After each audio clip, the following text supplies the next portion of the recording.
121 ಜನರನ್ನು ಬಲಿ ಪಡೆದಿದ್ದ ಹತ್ರಾಸ್ ಕಾಲ್ತುಳಿತ ಪ್ರಕರಣ. ಆರೋಪ ಪಟ್ಟಿಯಲ್ಲಿ ಭೋಲೆ ಬಾಬಾನ ಹೆಸರೇ ಇಲ್ಲ. ಇಸ್ರೇಲ್ ಲೆಬನಾನ್ ಕಾರ್ಯಾಚರಣೆ. 14 ಇಸ್ರೇಲಿಗರನ್ನು ಹೊಡೆದು ಉರುಳಿಸಿದ ಹಿಜ್ಬುಲ್ಲಾ ಪಡೆ.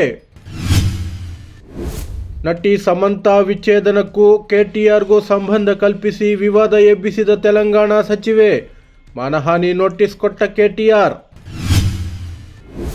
ಗಾಂಧಿ ಜಯಂತಿಯಂದು ಬಿಜೆಪಿ ಸಂಸದೆ ಕಂಗನಾರಿಂದ ಮತ್ತೊಂದು ವಿವಾದ. ದೇಶಕ್ಕೆ ಪಿತ ಇರಲ್ಲ, ಮಕ್ಕಳು ಇರ್ತಾರೆ ಎಂದು ಪೋಸ್ಟ್. ಎರಡನೇ ಮಹಾಯುದ್ಧದ ವೇಳೆ ಅಮೆರಿಕ ಹಾಕಿದ್ದ ಬಾಂಬ್ ಜಪಾನ್ನ ಏರ್ಪೋರ್ಟ್ನಲ್ಲಿ ಈಗ ಸ್ಫೋಟ. ಏರ್ಪೋರ್ಟ್ ಬಂದ್ ಮಾಡಿದ ಜಪಾನ್ ಸರ್ಕಾರ.